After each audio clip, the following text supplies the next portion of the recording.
Nous sommes heureux d'accueillir maintenant Javier Scheiner, qui, lui, va nous parler de la bonne utilisation des sols.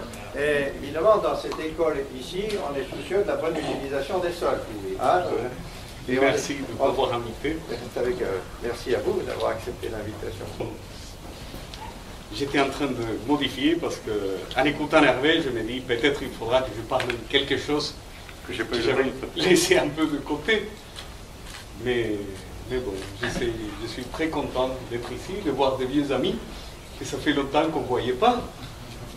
N'est-ce pas? Et bon, je me présente, je suis Javier Scheiner, je suis enseignant-chercheur ici à la maison et je m'occupe de la production végétale et de sol. Et en discutant sur la thématique de la réunion d'aujourd'hui, je me dis, bon, je ne vais pas parler, je ne vais pas faire mon cours de sol habituel, n'est-ce pas, surtout parce qu'il y a des publics qui ont déjà souffert ça. J'ai sous-titré une opinion, simplement. Et qu'est-ce qui se passe avec le sol, n'est-ce pas? Qu'est-ce qu'on aura comme défi? À quoi est-ce qu'on doit s'attendre? Et si est-ce qu'on peut faire quelque chose? Mais bon, mais pour ça, il faudra qu'on ait une petite idée, n'est-ce pas, de langage commun. Et bon, la question c'est quoi un sol? Et plus difficile à répondre que ça, c'est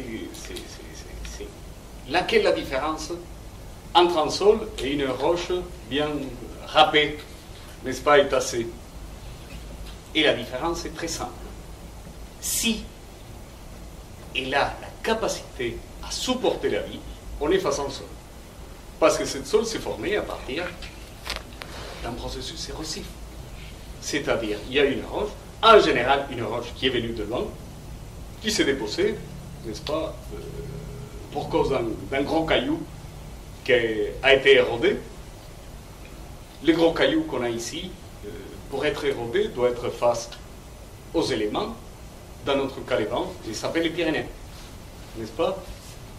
Et les Pyrénées n'étaient pas là tout le temps, c'est-à-dire, comme je dis, les Espagnols, en cherchant à garer l'Espagne à côté de la France, ils ne se sont pas arrêtés au bon moment. Et du fond de mer, les roches ont été soulevées, avec les calcaires, avec les autres éléments. C'est arrivé sur Terre, bien sûr, ça ne pouvait pas développer la vie, un contenu salin très élevé, mais les éléments commencent à agir. L'eau arrive, des mouvements verticaux descendants qui commencent à faire la différence entre ce qu'on a en surface et ce qu'on a plus profond, la dissolution des éléments, les cations qui se libèrent. Et comme je dis toujours, les cations, on a besoin, on est programmé pour absorber les cations. La preuve, ouvrez un paquet de chips, mangez 4 et continuez à regarder les films sans les toucher. C'est impossible. Pourquoi? Parce qu'on a quelque chose dedans qui nous dit les cations, ça manque, il faut les manger. N'est-ce pas? On ne peut pas s'arrêter. Si en plus on met des sucres, on ne parle pas. D'accord? C'est tellement important les cations qu'on a gardé des choses à l'époque, de l'époque qu'on était payé en cations. N'est-ce pas? À la fin du mois, on touche un salaire. N'est-ce pas? Parce que, bon, on était payé avec du sel. Bon, ça fait 3000 ans qu'on a arrêté quand même. Mais on continue à dire salaire. Et ça nous a laissé des coutumes, n'est-ce pas? Qui passe le sel directement dans la main de quelqu'un d'autre? Personne. Qu'est-ce qu'on fait? On les pose sur le temps, n'est-ce pas? Et ma grand-mère disait, il ne faut pas les donner la main, ça porte malheur. N'est-ce pas? Vous avez écouté ça aussi. D'où est-ce que ça vient? La question de la responsabilité légale, n'est-ce pas? Quand on payait avec du sel, on les laissait sur table, ma responsabilité légale s'arrête, c'est celle de qui est payé. Avec les pièces d'or, ce n'était pas un problème, ça tombe au sol, ça continue à avoir de la valeur. N'est-ce pas? Le sel, ce n'était pas comme ça. Alors vous voyez, la question des cations dans le sol nous a laissé des traces très importantes. Et c'est tellement important que la vie s'installe sur cette roche qui commence à être issue.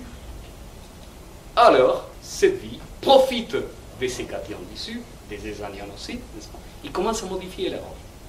Il y a la matière organique qui apparaît, les horizons de surface qui commencent à devenir un endroit de vie, les horizons enterrés qui commencent à s'enrichir de tout ce qui est coulé vers le fond pour l'eau. Et c'est pour ça que quand on va au fond du jardin, on commence à faire un trou, on est très malin au départ, on va très vite, on arrive à 30 ou 40 cm et d'un coup, on devient sage. Pourquoi? Parce qu'on a trouvé l'argile. Le sol a commencé à se différencier. Et permet la vie. Et bien sûr, permet la vie, et on va l'évaluer. Et on fait les évaluations, même si on n'a été jamais dans un environnement naturel, on va l'évaluer pour sa fertilité, on va l'évaluer pour l'expression de sa fertilité, n'est-ce pas, sa productivité. Et depuis un certain temps, on commence à évaluer pour comment est-ce qu'il va tenir dans le temps, ce qu'on appelle le développement durable. C'est-à-dire, il y a 3 éléments qui vont nous définir un sol. Il y a beaucoup plus, n'est-ce pas, parce qu'on verra, mais ça c'est très long à raconter, que chaque région du globe a un sol qui correspond. Pourquoi? Parce qu'il n'y a pas que la roche, il y a le climat, la végétation, n'est-ce pas, les bilans hydriques qui va le définir. Mais bon, ça c'est trop long. Ici, en ce moment, la question qu'on se pose, c'est la bonne utilisation de ce sol. On doit se demander aussi, c'est quoi cette bonne utilisation? Et c'est très difficile à définir ça. On ne sait pas exactement comment est-ce qu'on peut le définir, comment est-ce qu'on ne peut pas définir énormément de choses dans le sol, n'est-ce pas? Parce qu'on suppose que la bonne utilisation détermine l'existence d'un sol en bonne santé. Et on ne sait pas non plus qu'est-ce que c'est un sol en bonne santé. Alors, on cherche à se rapprocher. Pourquoi? Parce qu'il y a tellement d'éléments qui vont jouer dans cette définition qu'on n'est pas en mesure de mesurer, de quantifier tous ces éléments. Alors, comme disait mon collègue avant, on sait que cette nature nous donne des services, ce qu'on appelle les services écosystémiques, que depuis déjà une trentaine d'années, on a commencé à les quantifier d'une façon la plus objective possible, n'est-ce pas? On commence à se rendre compte, à être conscient de façon quantifiable que la nature nous donne des services. Très simple. La nature, par exemple, renouvelle notre oxygène. Ça, c'est un service écosystémique. Et comme c'est un service, même on peut le quantifier en cash, en argent. N'est-ce pas? Alors, ces avantages, on les utilise depuis la nuit de temps, mais aussi, on se préoccupe de les faire durer dans le temps. Et on doit considérer aussi ce paramètre. C'est le concept qu'on appelle la résilience. C'est un terme que depuis une dizaine, quinzaine d'années est devenu très à la mode, n'est-ce pas, qu'on utilise en sciences humaines. Mais c'est un terme en origine de cette branche de la biologie qu'on appelle l'écologie, n'est-ce pas, le fonctionnement des systèmes. Et cette résilience, c'est la capacité qu'il y aura un système à revenir à son état après une perturbation. Et ça, c'est important. Parce qu'on commence à voir les premiers concepts. On a le droit, et après on va discuter même l'obligation, de perturber l'écosystème. Ce qu'on n'a pas le droit, c'est de dépasser cette limite de la résilience. Et la résilience, ça peut venir de plusieurs éléments. Il y a dans le sol des éléments abiotiques de résilience. Les argiles, n'est-ce pas? Les argiles qu'on voit, les fissures dans le sol. Bon, la fissure dans le sol, c'est une bonne chose. Pourquoi? Parce que ça va permettre au sol de récomposer son structure. Les élèves vont rire, n'est-ce pas? Parce que c'est un peu obsessionnel. Les macropores, n'est-ce pas? Bon, les macropores, on a besoin dans le sol. On a besoin parce que le sol, vous le savez, il y a une partie solide, il y a une partie fluide. Bon, la partie fluide a besoin d'un endroit pour exister. Les fissures, les espaces entre la phase solide. Bien sûr, le gel va nous permettre de récomposer aussi cette macroporosité. Et quand on n'a pas de facteurs abiotiques, c'est à nous de travailler. N'est-ce pas? Qu'est-ce qu'on fait dans le sol pour récomposer ça? On travaille le sol. On fait des rotations. On met de la lucerne. n'est-ce pas? La lucerne, c'était plus important pour la récomposition de la porosité que pour l'azote, comme dit la légende rurale, plutôt. N'est-ce pas? Il y a des éléments qui vont nous guider pour savoir quelle est la capacité de résilience de ce sol. C'est-à-dire, on était en train de parler que un sol en bonne santé, on peut le définir comme celle qui est capable d'accomplir ce qu'on appelait, n'est-ce pas, les services écosystémiques. Un sol en bonne santé, c'est celle qui continue à nous donner des services. Lesquels? Bon, j'ai choisi de diviser ces services en 4 groupes. Les services de régulation, comme on parlait avant, n'est-ce pas? On a parlé de la qualité de l'air. La nature nous permet d'avoir de l'air pur, même si on passe notre temps à faire le contraire, à les contaminer. N'est-ce pas? La nature nous permet d'avoir de l'eau de bonne qualité en profondeur, dans les nappes, malgré qu'on ne se préoccupe pas trop de cette qualité. Vous voyez, la nature est en train de travailler, et ce travail, on peut le quantifier, même de façon économique. Demandez sinon, c'est quoi ça? C'est précisément ça. C'est de l'eau qui a été purifiée via un de ces services écosystémiques de régulation des contenus dans la nature. Et on cherche dans l'agriculture parce qu'on est ici, mais on va les trouver aussi dans le domaine de la santé, dans n'importe quel domaine. Il y a des services de régulation au service de l'homme dans le sol. Des services de soutien, ça c'est important, à tel point que l'agriculture, on le fait dans le sol. L'agriculture sans sol, c'est qu'anecdotique. Peut-être d'ici à 50 ans, ça sera un peu plus courant. Ça sera votre problème, pas les miens, n'est-ce pas? Mais aujourd'hui, c'est le service écosystémique donné pour le sol qui permet l'ancrage de la plante, de récupérer des nutriments, de récupérer de l'eau, de permettre l'existence d'une diversité dans le sol. Et c'est cette diversité qui permet l'existence de ce service écosystémique. Et ce service écosystémique, n'est-ce pas, est lié aussi à la capacité du sol à fournir ce qu'il y a dedans. On a besoin de la biodiversité du sol pour fournir les éléments. Le cas typique, l'azote. Tout le monde parle des besoins d'azote. Vous avez une idée de combien de l'azote du sol, n'est-ce pas? On sort ici, le sol est gorgé d'azote. Vous savez quel est le pourcentage d'azote qui est capable d'être absorbé, qui est susceptible d'être absorbé pour les plantes? Entre 2 et 5%, pas plus. Quand on fait une mesure de l'azote du sol, et on ne parle pas de phosphore, hein. Si on parle de phosphore, on va parler un peu à la fin, c'est 0,5, 0,2%. Qu'est-ce qu'on a besoin pour que l'azote, qui est majoritairement caché dans la matière organique, devienne susceptible d'être absorbé par la plante? Des services écosystémiques donnés par le sol.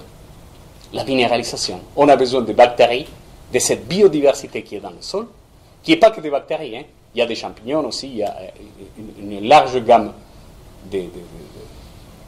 d'êtres vivants qui vont jouer à mettre à disposition cet azote. Ils ne le font pas parce qu'ils sont gentils, hein. Ils vont le faire pour trouver de quoi se nourrir. Mais il y a quelque chose qui est fini pour nourrir nos cultures, qui est fini pour nourrir les plantes. On ne parle pas qu'on a besoin de coton, n'est-ce pas? C'est pas que c'est nourrir. Et finalement, il y a des choses qu'on ne peut pas toucher. C'est ce qu'on appelle les services culturels. On aime bien aller se promener à la campagne. Ça aussi, c'est un service écosystémique qui va faire pas que notre santé physique, mais aussi notre santé spirituelle. Et à tel point que quand on va, ça c'est très fort, quand on va dans un sol de bonne qualité, surtout après la pluie, on est heureux. On sent la terre, on est heureux. Vous voyez, ça c'est aussi un service écosystémique. Bien sûr, et la nature, désolé pour ce que je vais dire, elle n'est pas gentille, elle est bête et méchante. Hein. C'est pour ça qu'il faut la respecter. Surtout. N'est-ce pas? Pourquoi est-ce qu'on est heureux sur un sol riche, en bonne santé? Parce que depuis qu'on est des lézards, quand on va dans un sol comme ça, on trouve de quoi manger. Alors c'est normal qu'on soit heureux. Vous voyez, on a des sensations qui sont liées à ces services écosystémiques. À tel point, on est attaché au sol, à tel point, on est attaché à la terre, n'est-ce pas? Et bon, il y a eu quelqu'un qui avait fait un travail il y a quelques années qui ont cherché à donner une nouvelle sensibilité à tout ça. Il y avait un qui était mon prof, ça fait longtemps qu'il travaillait dans ça. Ils estiment que les services écosystémiques, ça fait, je ne sais pas, plus de 1000 milliards d'euros par année. N'est-ce pas? Imaginez-vous si on doit payer pour tous les services de d'épuration qui nous donnent la Garonne, ou tous les sols de la région. Vous voyez, ça servait pour toucher des sensibilités qui n'étaient pas si sensibles à la beauté de la nature. N'est-ce pas? Au moins, s'ils n'ont pas un cœur, on est sûr qu'ils ont une poche. Alors, on les a dit, monsieur, il faut préserver, il ne faut pas casser la résilience de la nature parce que ça coûte cher. D'accord? Et comme ça coûte cher, et il faut le préserver, ça nous amène à quel est l'objectif de préserver? Quel est l'objectif de ce développement durable, cette capacité à maintenir tous ces processus au long du temps? Et en général, ça se présente à l'envers. Mais on est dans une école d'agriculture, on est très sensible à ça. N'est-ce pas? Parce que c'est sûr, il faut, pour avoir un développement durable, il faut conserver la qualité et la productivité sans dégrader l'environnement. Mais il ne faut pas oublier qu'il y a l'homme sur ça. C'est-à-dire, on doit préserver notre sol, conserver sa qualité, sa productivité, sans oublier qu'il y a une famille qui habite, n'est-ce pas? Sans oublier qu'il faut aussi maximiser la viabilité socio-économique. D'accord? Et c'est ça, un vrai travail d'équilibriste. Et c'est ça, n'est-ce pas, ce qui nous amène à nous former dans ce métier. Et c'est ça qui est compliqué. Pourquoi? Parce que le sol est une ressource. Et quand on parle de ressources, on a tendance à aller un peu dans les extrêmes, n'est-ce pas? On parle de ressources non renouvelables, on parle de charbon, n'est-ce pas, de pétrole, de gaz en ce moment. Et on a des ressources renouvelables, l'éolien, l'énergie solaire.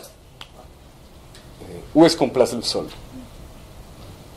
C'est pas au milieu, mais c'est entre les deux. C'est plutôt côté charbon, pétrole. Hein? Mais il n'est pas si extrême que ça. Parce que le sol, on doit le considérer comme ressource, mais comme ressource partiellement renouvelable. Pourquoi? Parce que c'est à partir de la forme dans laquelle on va gérer cette sol, forme qui est fortement liée, pas seulement à une question morale, mais aussi à un bagage de connaissances, qui va nous permettre de les pousser plus au centre que dans l'extrême. Pourquoi? Parce que quand on parle de civilisation, quand on parle d'agriculture, parce que et ce sont deux termes qui sont complètement indissociables, civilisation et agriculture, on sort de ce qu'on appelle un écosystème normal. On entre dans ce qu'on appelle un agro-écosystème. N'est-ce pas? Un endroit, un écosystème spécifique. Et la spécificité, c'est que nous, on est dedans. Alors, on fait des dégâts. Mais des dégâts qui ne dépassent pas son niveau de résilience. Pourquoi? C'est très à la mode de parler des équilibres, n'est-ce pas? Tout le monde parle des équilibres, entre dans un extase mystique. Est-ce que ce sont bons les équilibres? Pas tout le temps. Pourquoi? Quand on parle d'écosystème en équilibre, on entre dans un concept très, on va dire, bien défini. Un écosystème en équilibre, c'est celle qui a une, je vais utiliser un peu de jargon scientifique, je vais traduire après, en productivité égale à zéro, parce que tout est en équilibre. La quantité de carbone, la quantité de biomasse, la quantité de choses qu'on va produire sont exactement les mêmes qu'on va perdre. C'est ça l'écosystème en équilibre. Et si on a un écosystème en équilibre, est-ce qu'il reste quelque chose pour qu'on mange? Non. n'est-ce pas? Quand on fait de l'agriculture, quand on va vivre, la première chose qu'on fait, c'est casser l'équilibre. Même si on fait l'agriculture la plus bio qui existe au monde. Pourquoi? Qu'est-ce qu'on fait quand on entre? On devient des agriculteurs de l'année 300.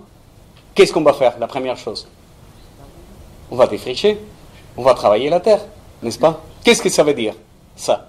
Qu'est-ce qu'on fait à la biodiversité? On va la réduire, n'est-ce pas? Biodiversité, quand on commence à devenir civilisé, devient un gros mot. Bien sûr, on fait appel à nos amis, les spécialistes en marketing.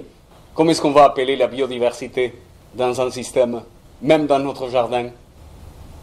Tout ce qui était la biodiversité, ça va devenir de plagues, des mauvaises herbes, n'est-ce pas? On va utiliser un mot, adventice. Qu'est-ce que ça veut dire, adventice? Adventice, qui n'est pas à sa place, n'est-ce pas? On va appeler la plante, que ça fait 10 000 ans qu'il est sur place, adventice, pour mettre de maïs, qui vient de l'Amérique centrale et de l'Amérique du Nord, et un peu de l'Amérique du Sud. Vous voyez, on réduit la biodiversité. Et on va sortir, je ne sais pas, 10, 20, 30 espèces différentes pour mettre toujours la même. Et pire, si on fait de la patate, on va réduire pas seulement la biodiversité à l'intérieur de la population. Pourquoi? Les patates sont quoi? Ce sont des clones, ce sont des individus issus tous de la même patate, n'est-ce pas? C'est-à-dire génétiquement identiques. Vous voyez, on fait de bio, mais on fait des patates. On altère l'écosystème. N'est-ce pas? Ça veut dire on dépense de l'énergie. On a l'obligation d'altérer l'écosystème. Et un écosystème, comment est-ce qu'il fonctionne?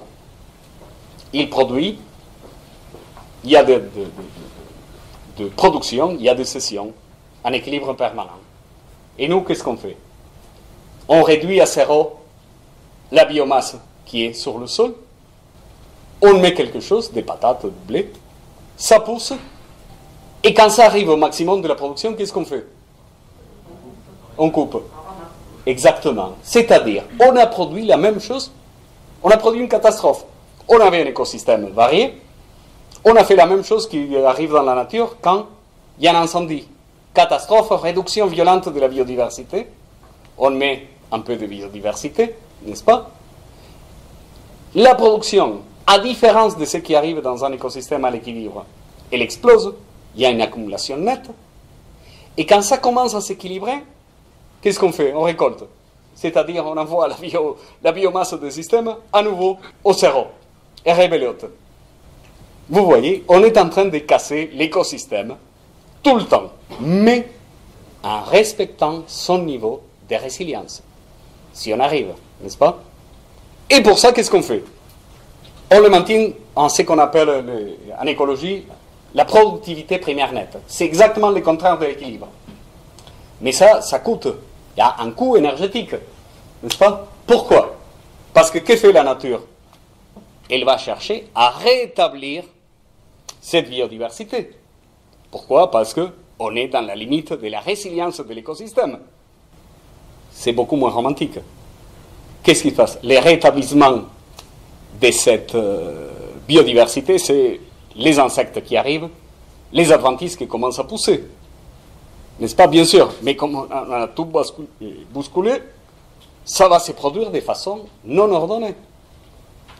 Qu'est-ce qui se passe dans la nature? Je ne sais pas, on parlait des chats, n'est-ce pas? Bon, il y a une explosion d'oiseaux, je ne sais pas, il y a un insecte dans un écosystème naturel, il y a trop d'insectes, il y aura beaucoup d'oiseaux qui viendront nous manger, n'est-ce pas? Et des renards qui viendront manger les oiseaux ou des chats. Bien sûr, un jour, il y aura plus de chats, tous les renards vont être morts, j'exagère, je sais, affamés, le système est revenu à son équilibre. Et dans l'agriculture, ce n'est pas ça l'équilibre. C'est nous qu'on va, n'est-ce pas, désherber ou tuer les insectes. Soit avec un insecticide, soit avec les patrilles.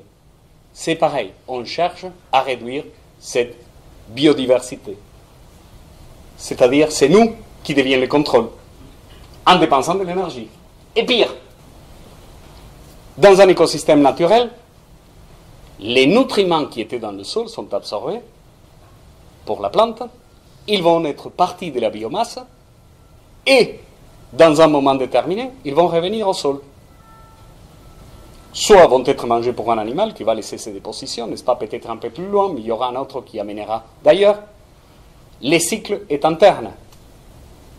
Mais nous, quand on fait des haricots, pourquoi est-ce qu'on mange des haricots? Pour avoir de la protéine, n'est-ce pas? C'est-à-dire, on est en train d'exporter des nutriments. On fait des chèvres, n'est-ce pas? Chèvres bio pour viande. On fait la chose la plus bio qui existe au monde. Mais vous prenez cette chèvre que vous allez vendre au marché, vous le faites des rayons X, qu'est-ce que vous voyez? Le sauce qui vont sortir. Alors, c'est des phosphates, des calcium qui est en train de partir, pas que l'azote. Vous voyez, et cette calcium, elle était où? Au sol. Et cette phosphore, elle était où? Au sol. Vous voyez, on est en train de produire une exportation nette des éléments du sol.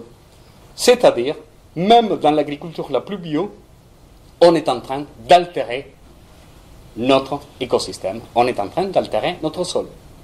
La différence, c'est dans quelle mesure on va permettre la résilience de ce sol, n'est-ce pas? Et tout ça, on le fait contre la nature.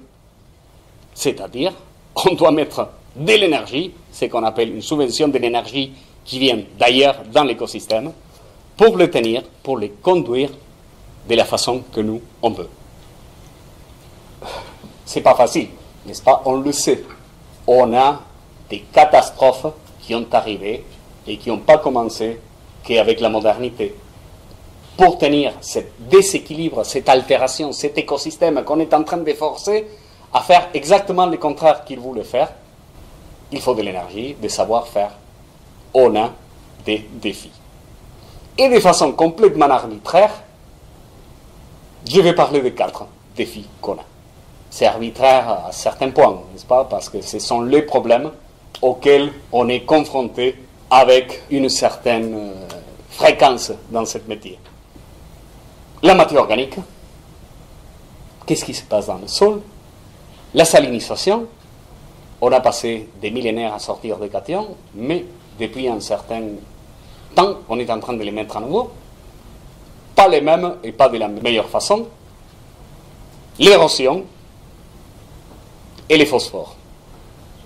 Ce sont les 4 qui m'interpellent habituellement. Les premières, bon, c'est la matière organique. N'est-ce pas? On a des données, c'est clair, tout le monde le sait. Bien qu'on ne peut pas généraliser, mais on est en train de perdre de la matière organique dans le sol. Et ce n'est pas nouveau. Mais c'est grave quand même. Pourquoi? Parce que historiquement, on a associé la matière organique à la fertilité du sol. Même pendant presque 10 000 ans d'agriculture, on croyait, c'était tellement linéaire cette relation entre la matière organique du sol et la productivité, les rendements, qu'on croyait que les plantes mangeaient de la matière organique du sol. À ce point.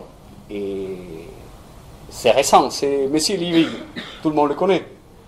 La soupe, n'est-ce pas, les conserves. Bon, c'est ça qui l'a rendu riche. Mais l'apport scientifique qu'il a fait, c'est lui qui a démontré qu'il y avait une autre chose, qui après, on a découvert, c'était la photosynthèse, n'est-ce pas, qui était la source de carbone pour les plantes. Mais jusqu'à Liebig, on croyait que c'était la matière organique, parce que c'était évident.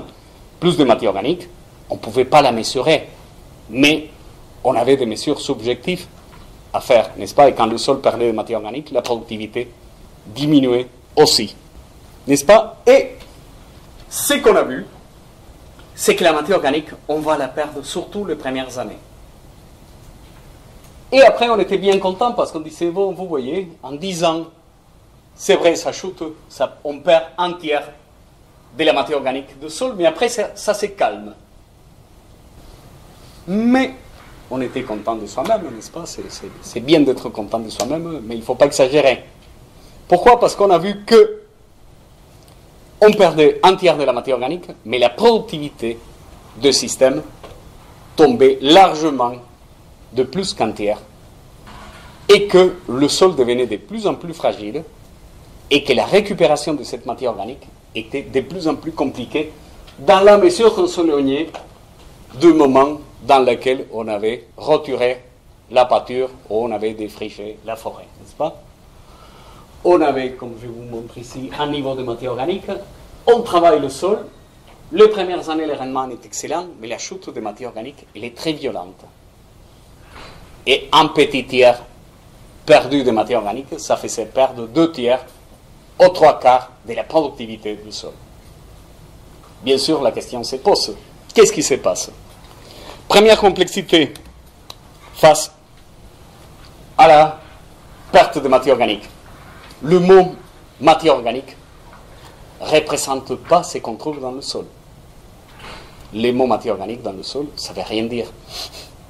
Pourquoi? Parce qu'il y a une quarantaine de familles chimiques qui sont parties de ce qu'on appelle la matière organique du sol. La question, c'est que c'est très difficile à mesurer. Vous savez comment est-ce qu'on mesure la matière organique du sol?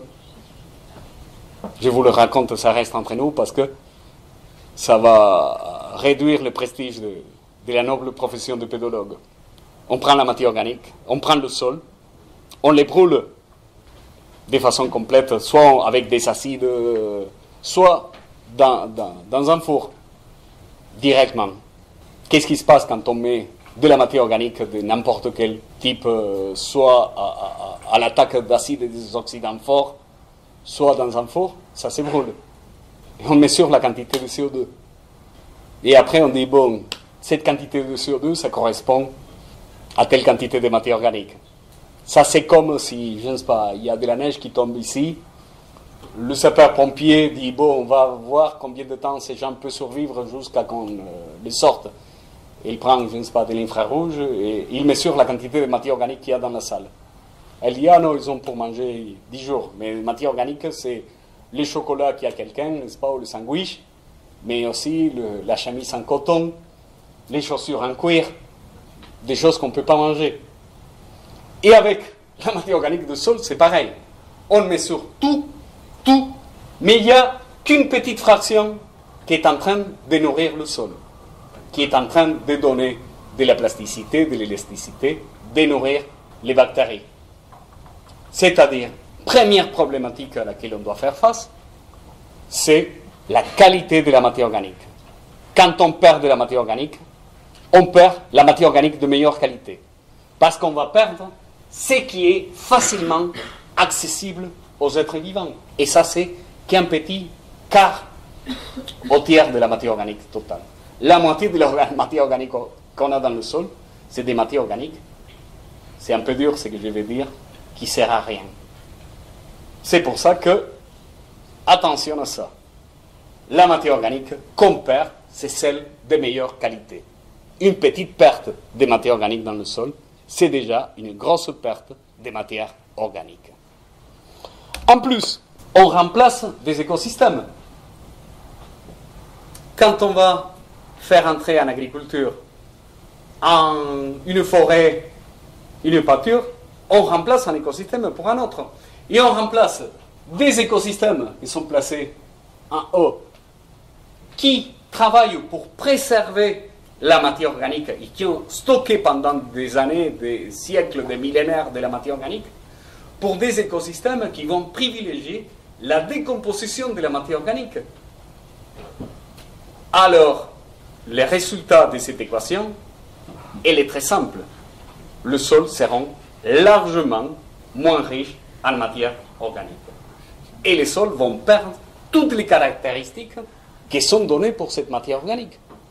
Cette capacité à fournir de l'azote, du soufre, des autres nutriments, vont perdre toute la biodiversité qui va vivre de cette matière organique, qui utilise cette matière organique comme source d'énergie.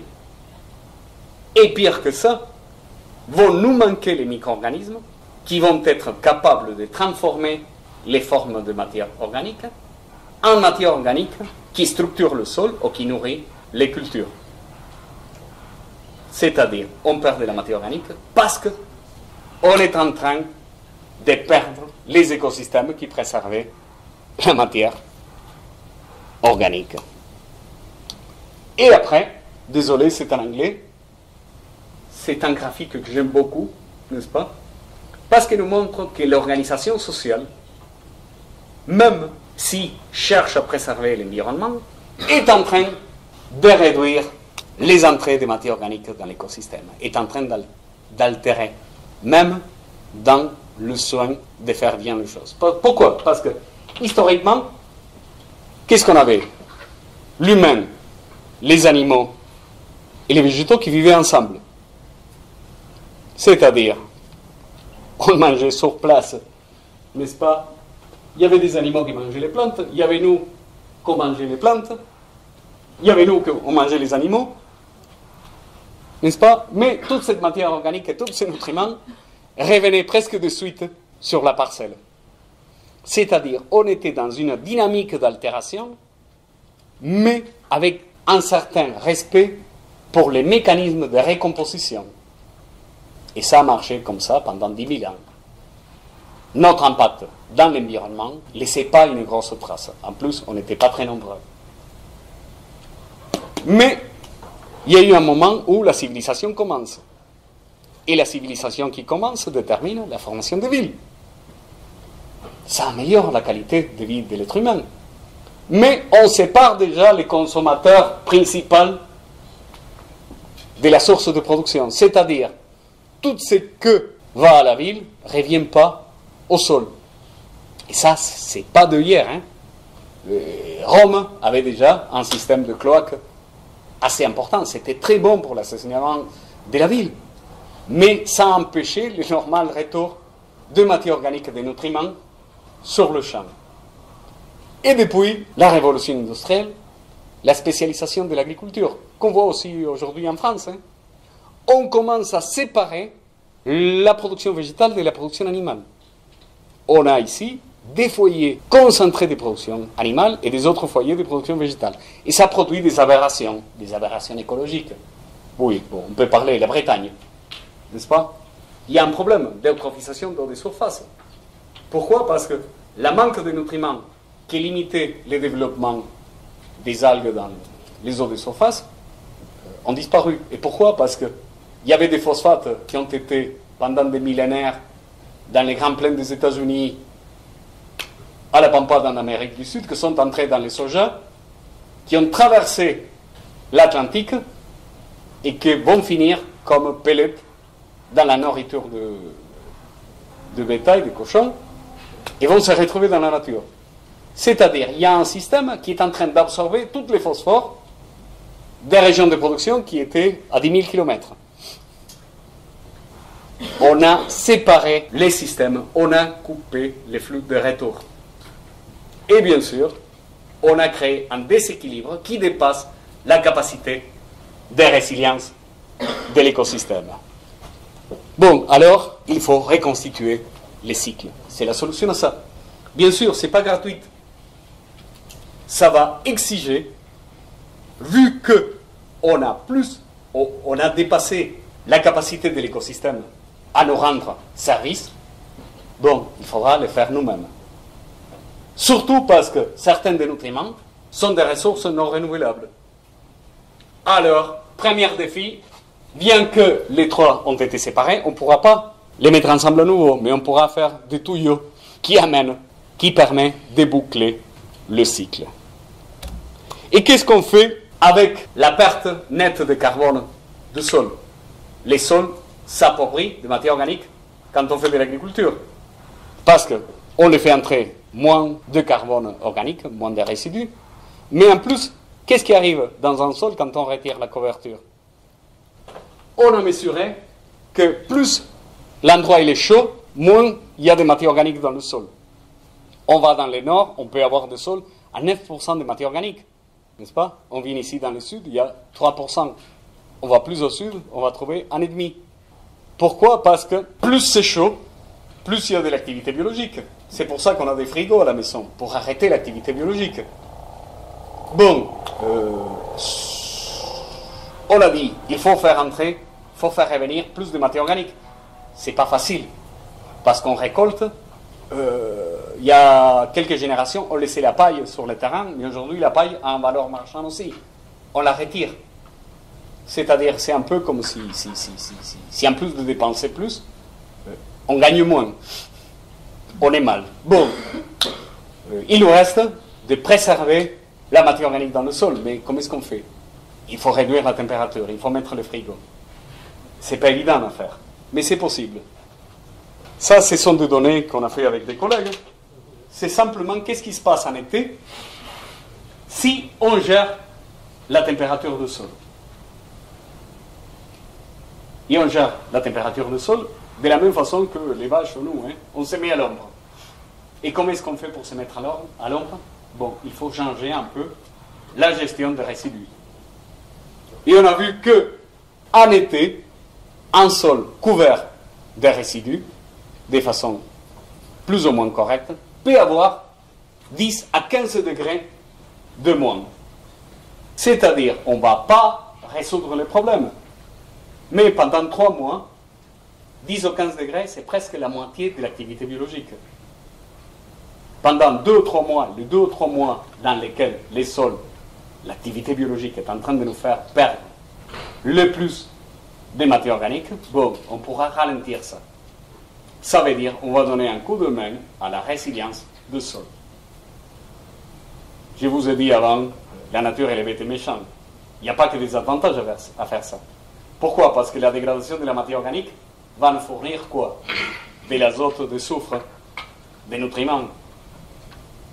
Ils vont rester dans la matière organique. C'est-à-dire, probablement, il faudra compenser avec des fertilisants. Vous voyez, la préservation, ça exige une connaissance, une finesse un peu plus importante. Mais des solutions existent. Les problèmes qui sont coûteuses, soit en termes économiques, soit en termes d'utilisation de l'énergie. Et cette perte de matière organique a une conséquence secondaire non négligeable et négative. C'est l'érosion du sol. Pourquoi? Parce que cette matière organique constitue un élément de cohésion des particules du sol. Si on réduit la quantité de matière organique, et cette matière organique qu'on appelle la bile, celle qui est facilement décomposable pour les bactéries, ça fonctionne comme une colle, n'est-ce pas? Les agrégats, les unités, la cohésion entre particules dans le sol s'affaiblit. S'affaiblit d'un côté parce qu'il n'y a pas la colle, et de l'autre côté parce que le sol est plus fragile. Pourquoi? Parce que la matière organique, et si on doit nettoyer une assiette après une grillade avec de l'eau froide, et sans savon, on le voit, la matière organique, elle est hydrophobe. C'est-à-dire, l'eau ne pourra pas entrer dans des agrégats, dans des unités de sol, et aura beaucoup plus mal à l'arracher. C'est le même motif pour lequel on met de la graisse dans les bottes en cuir. Hein. Les pores, ça existe encore dans les bottes en cuir. C'est pour ça que les pieds respirent. Mais l'eau n'entre pas. La matière organique, elle est hydrophobe et empêche l'eau d'entrer avec beaucoup de violence. De l'autre côté, cette matière organique, on va la préserver en laissant des résidus sur le sol. Et ça donne un autre avantage. Tout le monde a marché sous la pluie, un jour d'orage, n'est-ce pas? Ça tape. La quantité d'énergie qui tombe sur le sol, c'est énorme. Et toute cette énergie casse aussi le sol. Par contre, si on a laissé des résidus, l'énergie qui vient dans la goutte d'eau va déformer les résidus. Cette énergie sera dispersée comme chaleur, pas beaucoup, mais quand même, et la goutte d'eau arrive doucement dans le sol. On réduit aussi les processus érosifs. C'est-à-dire la matière organique, comme il y a 10 000 ans, continue à être la clé de la préservation de nos sols. Et ça, on l'a vu. On a vu que, ça c'est un graphique que c'est fait pour des collègues ici dans la région il y a quelques années, plus on a des matières organiques dans le sol, plus la stabilité, la résistance à la goutte d'eau est importante. C'est-à-dire, la préservation de la matière organique dans le sol, ça paye. Ce qui est intéressant aussi, c'est que on n'a pas besoin de stocker des quantités énormes. Quand on revient à l'équilibre, ici dans la région, c'est autour de 3%, on arrive presque au maximum de protection de la stabilité de la structure du sol pour la matière organique. c'est-à-dire revenir dans la mesure des possibilités à cet équilibre, ça suffit pour réduire aussi l'érosion. Et le troisième détail, c'est que plus le sol a été travaillé, plus on a besoin de matière organique. Pourquoi? Parce que ça ne suffit pas d'avoir de la matière organique, comme je vous disais avant, on a besoin de la matière organique de bonne qualité. Et ça, dans le sol travaillé, manque. Alors, pour avoir la même quantité de matière organique de qualité que dans une prairie, on a besoin d'avoir un peu plus de matière organique. Finalement, ça nous montre aussi que plus on a de prairies, plus le sol est préservé. Plus on a de la nature, bien sûr. Mais, le problème, c'est que c'est la matière organique qui empêche l'érosion, mais c'est l'érosion qui attaque la matière organique. On a mesuré ici dans la région, ça a été mesuré, chemin de Castelnaudary, hein. Ce n'est pas des données obtenues très loin. Vous avez vu, il y a des jolies pentes dans lesquelles on peut mesurer l'érosion. Et on a vu que la matière organique, plus le sol est érodé, moins elle est préservée. Ça veut dire ça entre dans les cercles vicieux. Soit on perd de la matière organique, soit on déclenche l'érosion, soit on a de l'érosion, soit on va perdre de la matière organique qui va déclencher à nouveau l'érosion. C'est-à-dire ce sont deux processus qu'il faut gérer et préserver en même temps. On sait gérer, n'est-ce pas, des terrassements, des couverts végétaux, mais comme disait avant, ça exige de l'argent et de l'effort. Un autre problème qui commence à toucher très légèrement la France, la salinisation du sol. On a dit que le sol évolue et perd de cations. On fait de l'agriculture, on perd des cations. Et ça, c'est normal. C'est pas si mauvais que ça. Et on le connaît bien. On passe notre temps en agriculture à remettre des cations. Quand les cations partent, le sol commence à s'acidifier. Et qu'est-ce qu'on fait? On met de la chaux. Ça veut dire on remet le calcium qui avait été perdu, soit exporté pour la culture, soit amené en profondeur pour l'évolution normale du sol. Et j'ai la preuve. Si vous voyez ici, il y a du calcium ici dedans. N'est-ce pas? Bon, je n'ai pas mes bonnes lunettes en ce moment, je crois que je vais être compris. Mais, vous voyez ici, calcium, 68 mg par litre. Vous imaginez la quantité d'eau qui est passée et la quantité d'eau qu'on a extrait. Vous voyez la quantité de calcium qui a été perdue de cette sol. Alors on le remet, c'est normal. Et le sol devient de plus en plus acide. Quand il est trop acide, on le remet et on continue. Mais, parfois, on n'est pas conscient que nous, on est en train de mettre des cations dans le sol. Et des cations qui ne sont pas de la même qualité. Il y a les bons cations, le potassium, le calcium, il y a les méchants de film. Devinez qui c'est les mêmes que pour notre santé.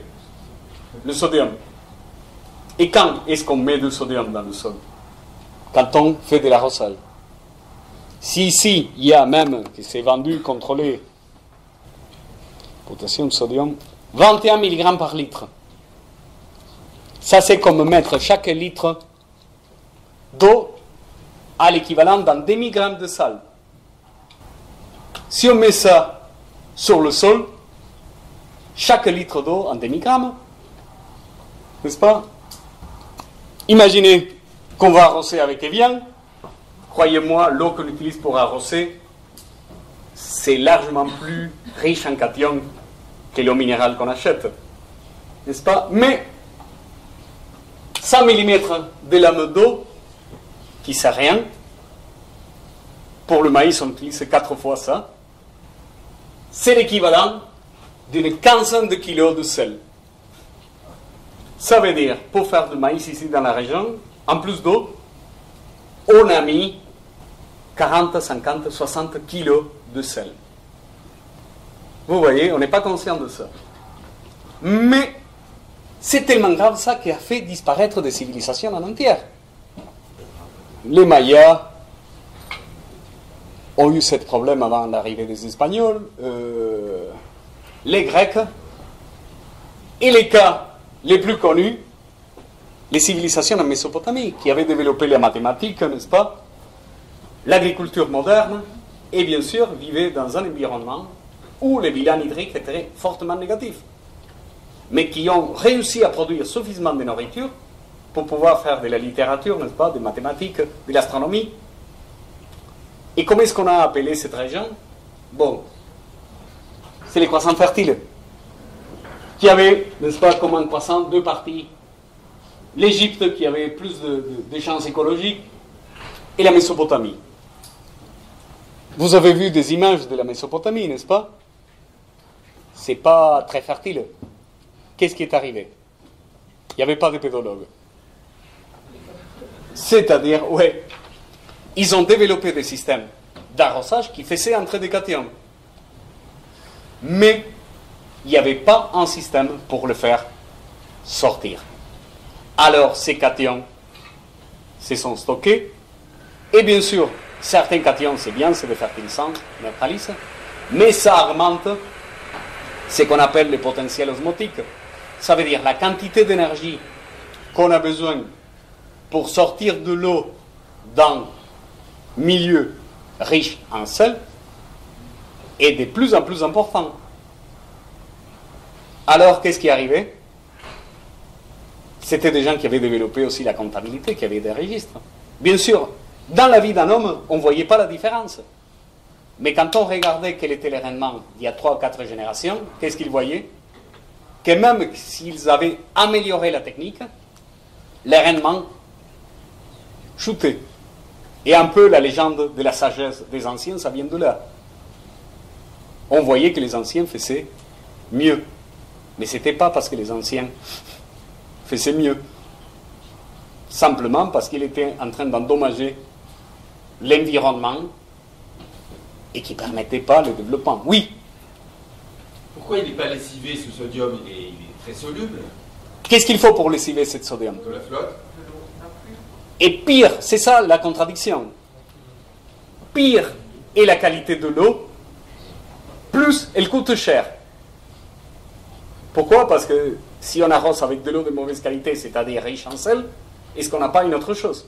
Alors ce qui manque, ça coûte cher. Alors, les systèmes, et j'allais vers là, on a besoin de mettre de l'eau pour la plante, mais aussi de l'eau pour faire lessiver le sodium. Et il faut aussi que le sol soit capable de lessiver. De lixivier. Le terme correct, c'est lixivier. N'est-ce pas? Bon, ça c'est du jargon. Alors, bien sûr, l'eau manquait. À différence de l'Égypte, qui avait la crue de Nil. Alors, le sel se sont stockés dans le sol et sa qualité était ruinée. C'est pour ça qu'en France, il y a des lois qui nous empêchent d'utiliser l'eau de drainage. Parce qu'ils sont très riches en ces cations. Ici, dans la région, on arrose beaucoup. Mais on a une chance. Où est-ce qu'on arrose? On est obligé. Là où on a fait des drainages. Est-ce qu'on va mettre l'eau pour la plante, plus l'eau pour sortir les cations, le sodium? Non. Mais on a une chance ici. Quelle est la chance? L'eau des Pyrénées. Mieux que ça. Il pluie tout l'hiver. Oui. D'accord? C'est-à-dire, tous les excès qu'on commet en été, surtout dans les maïs, vont être corrigés pour l'excédent de pluie dans l'hiver. Et l'eau de pluie a un avantage. Elle est de l'eau déminéralisée. Eh oui. C'est pour ça que, autrefois, on le gardait pour se laver, bon, ceux qui ont la chance d'avoir, se laver les cheveux. N'est-ce pas? Parce que l'eau de la nappe était riche en calcium, n'est-ce pas, cette calcium? Et ça se combine avec les savons, n'est-ce pas, pour faire des estiarates de calcium, n'est-ce pas, des choses rigides. Aujourd'hui, on met des produits, n'est-ce pas, des EDTA, pour qu'elle ait cette calcium, et on peut le faire. Mais cherchez à vous laver avec de l'eau, de savon de Marseille, avec de l'eau de robinet, croyez-moi, c'est une expérience hallucinante, n'est-ce pas? On voit la précipitation des esters pour le calcium, n'est-ce pas? C'est ça. Bon, ça nous rappelle, n'est-ce pas, que le sol, c'est une ressource partiellement renouvelable. On pourra le faire durer dans la mesure qu'on connaît. Et pour la fin, j'ai gardé... Le dernier problème, les phosphores. Pourquoi? Parce que, on a dit, on exporte des nutriments. L'azote, plus ou moins, on arrive à se débrouiller. On chope de l'atmosphère, soit pour fixation chimique, n'est-ce pas, soit pour fixation biologique. Mais les phosphores, c'est un vrai problème. Pourquoi? Parce qu'il n'y a pas de cycle naturel de phosphore. Même pas dans la vie d'un homme, même pas dans les termes d'une civilisation. Plus le temps passe, même le phosphore qu'on ne retire pas du sol devient de plus en plus insoluble. C'est-à-dire, on laisse une parcelle toute seule, on ne la touche pas, on revient d'ici à 1 million d'années, le phosphore va manquer. On va faire une analyse de phosphore total, on va trouver qu'il est. Mais il est devenu, sous forme chimique, complètement indisponible pour la culture, de façon irréversible. Le cas typique qu'on a dans la région, le sol qui devient acide, il y a l'hydrolyse des argiles, l'aluminium qui part, phosphore plus aluminium, l'équation elle est facile, phosphore d'aluminium. Les phosphates d'aluminium, elle est irréversible à jamais. C'est-à-dire, tous les phosphores qui deviennent phosphore d'aluminium, oubliez-le. On va fertiliser un sol acide, la moitié, ça va devenir des phosphates d'aluminium, on ne va pas les voir. Une partie va devenir des phosphates de fer, en certaines conditions, ils deviennent solubles. Mais celle qui est phosphate d'aluminium, perdue à jamais. C'est pour ça qu'avant de fertiliser avec du phosphore, il faut geler, pour faire précipiter l'aluminium, n'est-ce pas? Mais, chaque année, dans tous les parcelles, on est en train d'exporter 20, 30, 40, 50 kilos de phosphore. Notre sol s'approprie. Alors, l'unique façon de le remettre, et ça en France, c'est arrivé, hein. Il y a des endroits qui ont été très fortement appropriés. Et ça ne date pas d'aujourd'hui. Hein. On fait la blague entre pédologues que c'est le phosphore qui a déclenché la révolution de 1789. Hein.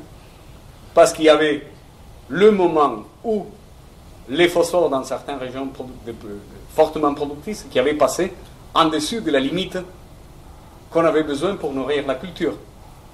C'est-à-dire les rendements ont fortement chuté. Il n'y avait pas que ça, hein. Mais quand on travaille dans ce métier, on aime croire que oui. Alors les gens avaient l'estomac vide, et bien sûr, quand on a l'estomac bien rempli, on a moins d'envie d'aller se bagarrer. C'est bien connu. Bon, quel est le problème? C'est qu'il faut aller chercher des phosphates, de la même façon qu'on va chercher du pétrole aujourd'hui. Hein. Et de la même façon que les pétroles, on sait que d'ici à 100 ans, on aura mal à les trouver, avec les phosphates, on aura très mal à les trouver aussi. Aujourd'hui, c'est moins pressant, mais de la même façon qu'aujourd'hui, on a des guerres pour le pétrole, il y a 100 ans, on avait des guerres pour les phosphates. Hein. Je vais vous dire, les plus grands et meilleurs gisements de phosphate au monde, c'est dans le nord de l'Afrique. Ça vous dit quelque chose? Au Maroc, exactement. N'est-ce pas? Et ça a été un point de conflit. Jusqu'à d'ici à 30 ans, ça va. On estime que d'ici à 30 ans, on aurait atteint les pics de production, comme avec le pétrole, ça va commencer à chuter. Bon, quelles sont les alternatives? Récupérer les phosphates, recycler. On envoie dans la nature des énormes quantités de phosphates. Ça constitue un vrai problème. Pourquoi? Parce que les phosphores, ça fonctionne un peu comme les régulateurs. La quantité de vie que peut avoir dans certains environnements sont limitées pour la quantité de phosphore. C'est les cas typiques des eaux de surface. Il y avait des endroits où on pouvait aller voir directement de l'eau de la rivière ou du lac. Pourquoi? Parce qu'il n'y avait pas de bactéries nocives. Et pourquoi est-ce qu'il n'y avait pas de bactéries? Simplement parce que les bactéries ne pouvaient pas vivre. Parce qu'il n'y avait pas de phosphore pour nourrir cette bactérie. On dit aussi l'azote, mais l'azote, s'il manque, il apparaît toujours, il y a des bactéries qui sont capables de les fixer de l'atmosphère. Par contre, le phosphore, s'il n'y a pas, il n'y a pas. On met des résidus de la production animale, on les lâche dans l'environnement, des excédents de fertilisants, des assouplissants pour les vêtements qui sont pleins de polyphosphate. Bon, on les jette dans l'eau. C'est des phosphores qu'on aura besoin d'ici à quelques années. Et c'est des phosphores qui réduisent la qualité de l'écosystème. Bon, il faut faire quelque chose. Il faut trouver la façon de récupérer, de recycler tous ces phosphores. Parce que le peu de phosphore qu'il y a, il est très concentré sur des pays qui ne sont pas très généreux. D'accord, n'est-ce pas? Ou qui ont besoin. Alors, bon, il y a une solution. À nouveau, cette ressource partiellement renouvelable, on doit apprendre à les gérer. C'est ça que, de façon tout à fait arbitraire, j'ai considéré que ce sont les problèmes auxquels on fera face avec le sol d'ici à 30, 40, 50 ans, n'est-ce pas? Et je crois que j'ai dépassé un peu le temps. Mais bon, je crois qu'on peut discuter un peu s'il y a des questions. Oui.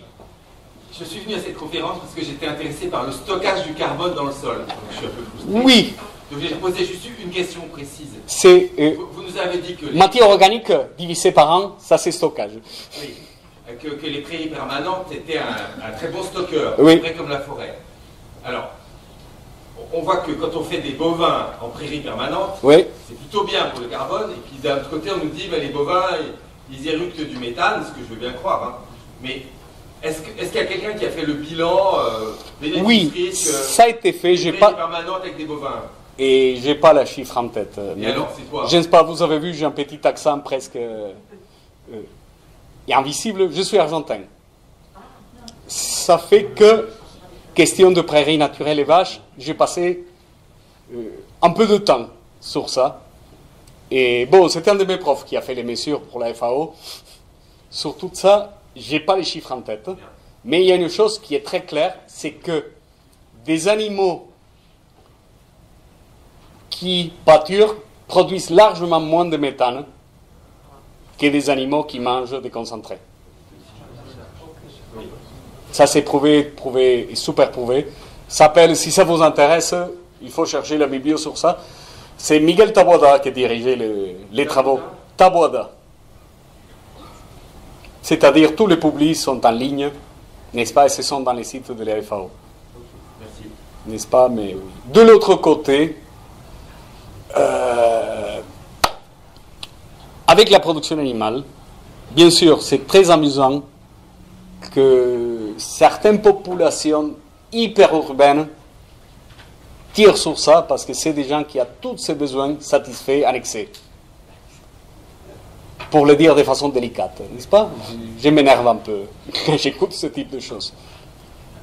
Mais il ne faut pas oublier que c'est l'animal, comme intermédiaire dans la production, qui permet de rendre productifs des écosystèmes qui ne le sont pas. Peut-être ce n'est pas l'angus ou les Kobe, n'est-ce pas, haut de gamme, mais les chèvres et les moutons, oui. N'est-ce pas? La chèvre, les moutons, les animaux en général, sont capables de rendre disponibles pour l'être humain, les poulets aussi, hein, des aliments, des sources d'aliments, et de faire devenir productifs des environnements qui ne le sont pas. Alors, personnellement, je crois qu'il faut arrêter de dire, mais bon, ce sont des choses qui passent bien aux journaux, n'est-ce pas? J'étais la faute sur certains C'est aussi parce que les données sont américaines. C'est des vaches qui mangent du maïs soja et que pour eux, c'est vrai que c'est catastrophique. Ici aussi. Hein. Oui. C'est-à-dire, mais je crois qu'on a des autres problèmes largement plus urgents à résoudre. Hein. N'est-ce pas? Ça me fait penser à ma grand-mère après un gros accident, il avait presque 90 ans, et sa préoccupation c'était son maquillage, n'est-ce pas? Bon, il avait des plâtres de cou au genou. Bon, il y a des problèmes, mais il faut savoir les prioriser. N'est-ce pas? Mais comme je disais avant, parfois j'ai pas d'opinion, j'ai des préjugés. Peut-être c'est le cas, mais bon. vous nous laissez sur une interrogation forte, à savoir que le phosphore est là en quantité limitée. Alors il ne faut pas le gaspiller dans les adoucisseurs et tout ça, mais comment est-ce qu'on peut imaginer compenser la perte du phosphore ou pas? Il n'y a pas. Il n'y a pas. Il n'y a pas. Donc dans 30-50 ans... oui, c'est ça. Bon, qu'est-ce qu'on va faire? Et par exemple, on développe de la même façon que depuis 2000-3000 ans, n'est-ce pas, on inocule les fabacées, les légumineuses, pour qu'elles fixent de l'azote. N'est-ce pas? Ça, c'est très vieux. À l'époque de Romains, il y avait toute une cérémonie, n'est-ce pas, au Cérès, fait à la romaine, n'est-ce pas, avec des rouges et des choses à manger, ça veut dire qu'ils faisaient bien les choses, parce qu'ils savaient que si on faisait des pois chiches, qui étaient très prisés dans la gastronomie de l'Empire romain, ils les faisaient dans une parcelle qu'ils venaient de rôturer, après pâture, les rendements étaient largement plus faibles que dans une parcelle dans laquelle on faisait depuis quelques années. Ils ne comprenaient pas qu'est-ce qui arrivait. Mais qu'est-ce qu'ils faisaient? Il y avait une cérémonie assez connue à la déesse Cérès, dans laquelle ils allaient chercher de la terre de cette parcelle où le rendement de pois chiches était bon, la mélanger avec la graine, la présenter. De cette façon, c'était l'ancienne parcelle qui présentait la graine à la nouvelle. Qu'est-ce qu'ils étaient en train de faire? Ils amenaient des rhizobiums bien développés, et c'est comme ça que les rhizobiums étaient domestiqués de façon indirecte, parce qu'ils allaient chercher de la terre pour mélanger avec la graine dans les meilleures parcelles de pois chiches. Alors, qu'est-ce qu'il était en train de faire? De sélectionner des souches de rhizobium qui s'adaptaient très bien à la variété de pois chiches. On a domestiqué comme ça les rhizobiums. Aujourd'hui, vous allez à la COP, vous achetez les rhizobiums pour la lucerne, pour le soja, ou pour l'haricot. Bon, depuis une cinquantaine d'années, on cherche à domestiquer des champignons, des mycorhizes. Pourquoi? Parce que une des fonctions de la plante isolée, ça n'existe pas, n'est-ce pas? Sauf 2 ou 3 familles botaniques, sont tous des plantes qui vont s'associer à un champignon, vont les donner à manger, et les champignons vont faire le travail de les protéger de l'acidité, d'améliorer l'absorption d'eau, de dissoudre le phosphate de fer, qui est très compliqué à dissoudre pour la plante. Bon, de chercher des symbioses de meilleure qualité, qu'on puisse utiliser cette énorme quantité de phosphore qui reste dans le sol, mais qui ne sert à rien. Sert pour faire pousser une pâture, mais un blé de 70 cantos qui pousse très vite et qui a besoin des énormes quantités dans un moment, ça ne suffit pas. Il y a ça. Mais ça, c'est pas nouveau comme problème. Tout le monde connaît le roman Les meilleurs du monde, d'Aldous Huxley. Bon, Huxley, à part d'être un écrivain, c'était quelqu'un issu d'une longue tradition de scientifiques. Son grand-père s'est battu, on l'appelait le bulldog de Darwin, n'est-ce pas? Et c'est-à-dire, c'était quelqu'un qui avait une connaissance qui allait de là. Il y a une partie dans laquelle les personnages de cet roman, qui est un roman futuriste assez noir, qui sont en train de rire parce qu'ils sont en train de lire Shakespeare, Roméo et Juliette, et l'unique chose à laquelle ils pensent, c'est quelle connerie de mettre les gens dans une boîte et les enterrer en laissant toutes ces phosphores dedans.